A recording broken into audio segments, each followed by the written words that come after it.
मन धागा धागा रेशमी दुवा. लेखिका मेघना माने यादव. अभिवाचन मनाली तुंगे झाडे. भाग 64. श्वास तुझा मालकंस, स्पर्श तुझा पारिजात. तो फक्त फ्रेंड आहे आणि फ्रेंडच ठीक आहे. खांदे उडवतच त्याचा प्रस्तावही उडवून लावला. दात ओठ खात त्याची बोटं जरा जोरातच आपटू लागली लॅपटॉपवर. काय हो, तुम्ही काय चिडता त्याच्यावर? आपल्या रिसेप्शनलाही उगाच गुरगुरत होता. त्याने तुम्हाला काही त्रास दिलाय का? नाही ना, चांगला आहे तो. खुर्चीवर बसत तिचं शांतपणे समजावणं. आणि आपली जान त्या पूरबची वकिली करते आहे हे पाहून तर अजूनच चिडचिड वाढली. चांगला? रिअली? Say this. लॅपटॉप मधील पूरब गुप्ता या फोल्डरवर क्लिक केले आणि ती थक्क होऊन पाहतच राहिली. पूरब विषयी खडानखडा माहिती गोळा केलेली. त्याच्या कॉलेजच्या दिवसांपासूनची, निरनिराळ्या पार्टीतले फोटो, पेज 3 ची आर्टिकल्स, काही अफवांच्या बातम्या, गर्लफ्रेंड्सची लिस्ट, बाईकच्या डिटेल्स, मध्यरात्री सिग्नल तोडल्यासाठी भरलेले फाईन्स, बाईकचे ऍक्सिडेंट्स, सगळं तिथे होतं. अहो, तुम्ही काय डिटेक्टिव्ह आहात का? हे सगळं काय आहे? तिला भोवळ यायचीच बाकी होती. तो क्या, रश्मि की जिंदगी का सवाल है. ये रमता जोगी बाइक लेकर भाग गया तो. पूरबच्या इन्स्टा पेजवर राग आता तिला हसू अडवणे कठीण. अहो, किती चिडताय. हसून पोट दुखू लागलं आणि डोळ्यात पाणी. Rashmi is innocent. आपने क्या सोच के उनके रिश्ते को सपोर्ट किया? I just don't understand. त्याचा हळवा सर आणि हिचं हसू थांबलं क्षणातच. राजीव, कसले गोड आहात. भावाचे कर्तव्य अगदी छान पार पाडत आहात. किती काळजी रश्मीची. मी सपोर्ट केला कारण they are made for each other. तुम्ही हे जे काही फोटो मला दाखवत आहात ना, ते सगळे खूप पूर्वीचे आहेत. गेल्या 2-1 वर्षात पूरब खूप बदलला आहे. रश्मीच्या आयुष्यात येण्याने ते वादळ स्थिरावलंय. आता तिला सोडून तो कुठेही जाणार नाही. मेघाचंही हातावर हात ठेवतच समजावणं, विश्वास देणं. तुमची काळजी समजते मला, पण दोघे खुश आहेत सोबत. तिचं बोलणं ऐकून घेतलं शांतपणे, पण मत मांडलं नाही. बायकोने वकिली केली पण मनाला पूर्ण पटली नव्हती. हाँ, अगर रश्मि को छोड़कर कहीं गया ना, जहां भी होगा मैं ढूंढ के निकालूंगा. बहिणीचं रक्षण करण्याचा विडा उचलला. बस आता. आणि हो, उद्या नीट बोला पूरबशी. माझा बेस्ट फ्रेंड आहे. हिनेही मुद्दाम डिवचलंच त्याला. हाँ, बात तो करनी ही है मुझे अच्छे से. त्याने भुवई उडवलीच. आणि फक्त रश्मीच इनोसेंट नाही ना, मीही इनोसेंटच आहे की. पण आता केलं ना तुमच्याशी लग्न. ओठ बाहेर काढत भोळा भाबडा आव आणला. ओ, आप इनोसेंट और मैं बदमाश. मिश्किल हसतच उठला चेअरवरून. हो, खूप मोठे बदमाश. मोठ्याने हसत वळून पळाली रूम बाहेर.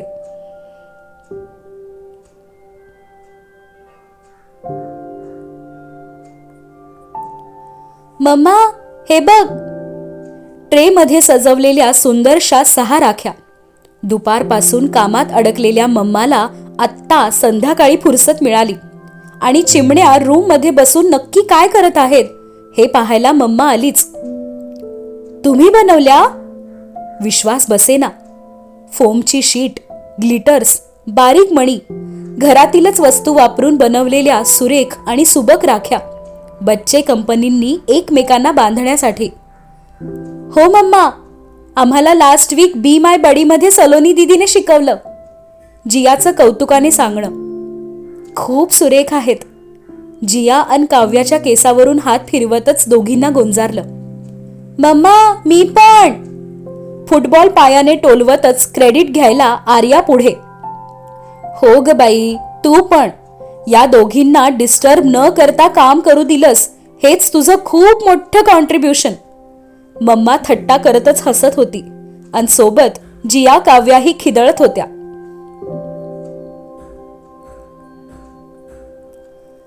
लग्नानंतरचा पहिला सण रक्षाबंधन.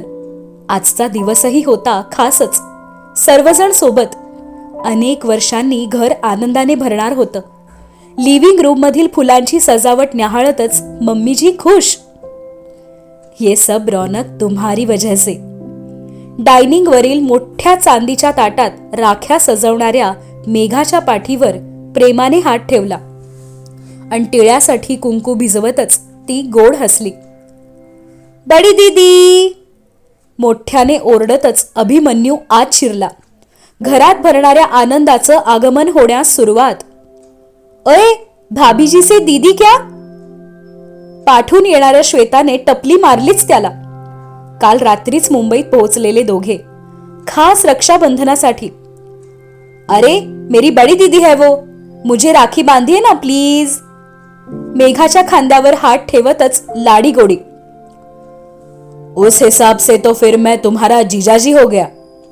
पायऱ्यांवरून खाली उतरत आपल्या ऑफ व्हाईट कुर्त्याच्या बाह्या दुमडतच त्याचं जरबेत बोलणं. नहीं, आपको भाई ही सूट करता है. राजभाई की जय हो. झुकूनच पायाला स्पर्श आणि राजीवच्या दणकत हातांची थाप बसलीच पाठीत. अहो आणि अभिची चेष्टा मस्करी पाहतच ती उभी डायनिंग जवळच आणि त्याच्या सोबत काही कटाक्षांची देवाणघेवाण झालीच. मेघा, मी कॉल मध्ये बिझी होतो स्टडीत और आप साड़ी पहनकर भाग गई नीचे. मैं मदद करना चाहता था. तिच्या जर्द गुलबक्षी रंगाच्या कांजीवरम साडीत नटलेल्या रूपाला न्याहाळणारा तो. राजीव, मी जर वर थांबले असते ना तर आपण दोघेही अजून तिथेच बेडरूम मध्येच असतो. बदमाश, तुमचे मदतीचे बहाणे समजतात मला. ती हलकसं हसत किचनकडे वळली. स्वयंपाकाची तयारी पाहायला.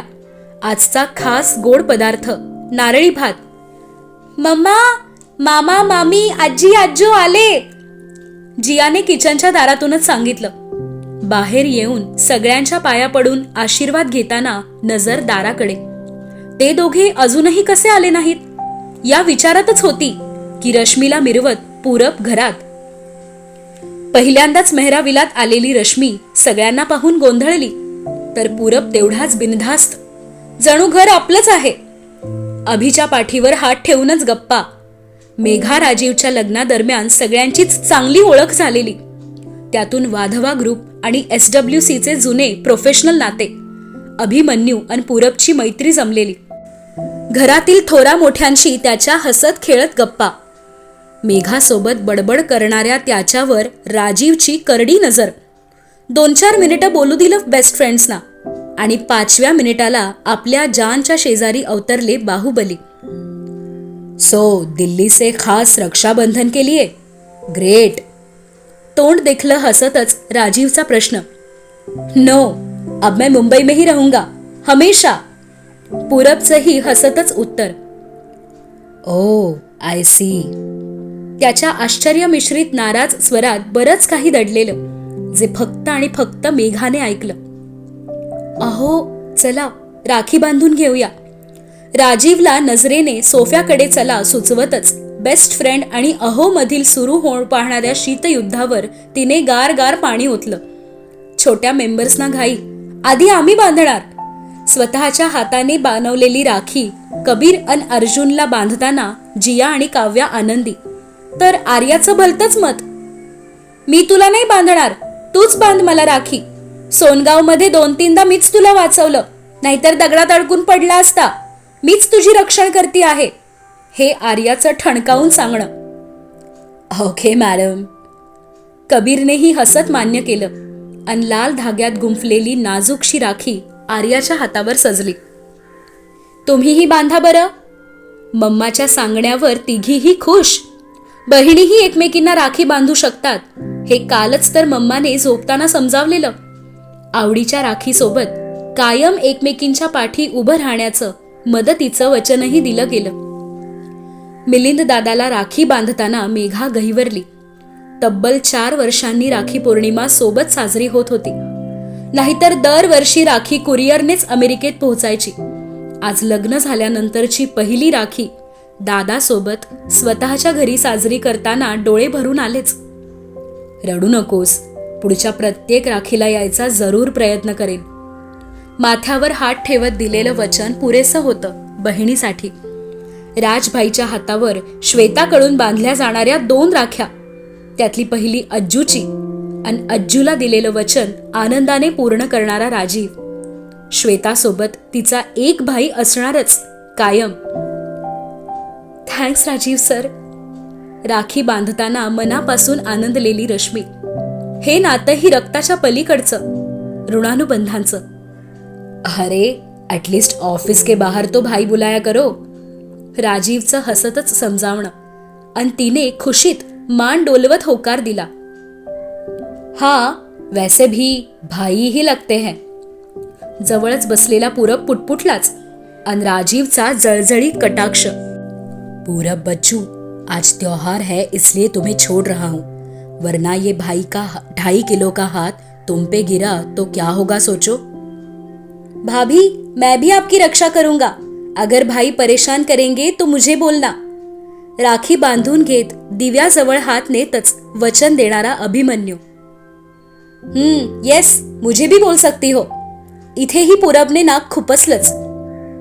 तो तुम भी राखी बांध लो मेघा से. राजीवने त्याच्या खांद्यावर हात ठेवतच कानात दरडावूनच सांगितले. नो, मैं बेस्ट फ्रेंड के नाते रक्षा करूंगा. राजीवच्या हातातून स्वतःची सुटका करवून घेतच रश्मीकडे जाऊन उभा. इस साले को मेरा ऑफिशियल साला बनने से प्रॉब्लेम है. राजीवच्या रागीट नजरेतून सुटका होणे शक्य नव्हतेच. खेळीमेळीच्या गप्पा गोष्टीत जेवणे उरकली आणि सर्वजण परतले आपापल्या घरी.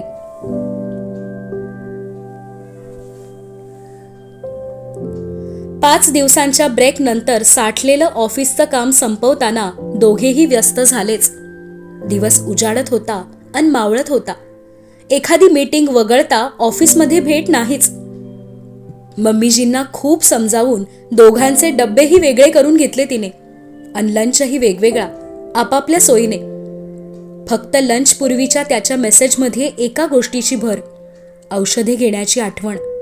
शाळेचं रुटीन सुरू झालंच, आणि जिया आर्याही गुंतल्या अभ्यासात. कबीर, काव्या आणि अर्जुन वीकेंडला त्यांच्या घरी जाणार हे कळालेलं, आणि मग घरी आल्यावर जास्तीत जास्त वेळ सगळ्यांनी सोबत घालवणं हे ठरलेलं. रिधिमाच्या इंडो वेस्टर्न स्टाईलच्या ड्रेसेसच्या बिझनेसची कल्पना हळूहळू आकार घेऊ लागलेली. मेघासोबत आता अजून एक खंबीर सपोर्ट मिळाला श्वेताचा. रक्षाबंधनच्या दुपारी दोघींनी मिळून श्वेतालाही या बिझनेस प्लॅनमध्ये समाविष्ट केलंच. रात्री थकून पलंगाला पाठ लागता क्षणी तिचे डोळे मिटू लागलेले, आणि उशिरापर्यंत काम करत बसणाऱ्या त्याला तिला गाढ झोपलेलं पाहणं सवयीचं होऊ लागलेलं. निसर्गाच्या रुमानी रात्रीनंतर एकही रात्र निवांत बोलायला वेळही नव्हता आणि त्राणही. I have to speak today, सब कुछ बताना है, आज ही सब फायनल कर देंगे. शुक्रवारी रात्री अति उत्साही तो काम बाजूला ठेवून लवकरच बेडरूममध्ये येऊन बसलेला तिची वाट बघत. रविवारपासूनच तिच्या नकळत हनीमूनचं सुरू असलेलं प्लॅनिंग, आवडीची जागा, सुट्टीच्या तारखा, सगळं काही ठरवलेलं. गेले 2 दिवस विचार करण्यातच गेले की सगळं प्लॅन करूनही तिच्याशी बोलावं कसं. पण आज मनाशी पक्क ठरवलेलं. आय होप मेघा को ये सब पसंद आए. लॅपटॉपवर त्या रम्य ठिकाणाची चित्रे पाहतच मनात आनंद. त्या ठिकाणी आम्ही दोघे असू, एकमेकांच्या कुशीत बसलेले, बस दोघेच, दुसरं कोणी नाही. हे मनोहर चित्रही अनेकदा रंगवून झालेलं. आता फक्त तिच्या मंजुरीची प्रतीक्षा. बंद झालेल्या दाराच्या आवाजाने खुशीत वर तर पाहिलं, आणि प्रसन्न हसू चेहऱ्यावर तिला पाहून. मेघा, आये ना. अधीर साथ घातलीच. तिचं क्षणभर रोखून पाहणं. ताड ताड चालत वॉर्डरोबकडे, ड्रॉवर मधील फाईल हातात घेऊनच त्याच्या समोर उभी. हे काय आहे? प्रश्न कडक होता, पण स्वर दुखावलेला, आणि ती करडी फाईल अचानक समोर पाहून सपापला. गॉड, नॉट नाव. क्षणभर डोळे मिटतच उसासा. मेघा, आय विल एक्सप्लेन, लिसन. तिचा हात धरत बेडवर बसवावे या प्रयत्नात तो, आणि तिने झिडकारला त्याचा हात. काय एक्सप्लेन करणार आहात? माझ्या आयुष्याशी निगडीत एवढा मोठा निर्णय परस्पर घेताना माझ्याशी बोलण्याची आवश्यकता वाटली नाही. फाईल त्याच्यासमोर बेडवर आपटतच दूर झाली. मनात धगधगणारा राग कसा बसा सावरतच बेडच्या कोपऱ्यात जाऊन बसली. का केलं तसं? जान, प्लीज लिसन. लॅपटॉप बंद करून हळूच तिच्या जवळ येऊन बसला. जान तर म्हणूच नका मला. 60 लाखांचं माझं होम लोन मला न विचारता फेडताना जान नाही आठवली का? मला काय वाटेल याचा क्षणभरही विचार केला नाहीत ना? रागाने लाल झालेल्या डोळ्यात असहाय्य अश्रूंची गर्दीही दाटली. जान, I wanted to tell you. त्याचंही अजिजीनेच समजावणं. त्याने खांद्यावर ठेवलेला हात तिने रागातच दूर केला. मिस्टर मेहरा, मला काही ऐकायचं नाहीये. Please leave me alone. कडक शब्दातच सुनावलं. दीर्घ श्वास घेत डोळे गच्च मिटले. गालावर ओघळणारे अश्रू पुसण्याची इच्छा असूनही हतबल तो. झिडकारला जाण्याची खात्री. सॉरी जान. एवढंच बोलून दूर झाला. मिठीत घेण्याचा, कुशीत विसावण्याचा हक्क तुर्तास तरी गमावलेला. डोक्यावर क्विल्ट घेऊन त्याच्याकडे पाठ करून हळुवारपणे मुसमुसणारी ती. बंद लॅपटॉप आड मनातील स्वप्नही चुरगाळून दूर फेकत डोळे मिटून अस्वस्थ तो. अन दोघांमध्ये पुन्हा एकदा दुराव्याची खोल खोल दरी.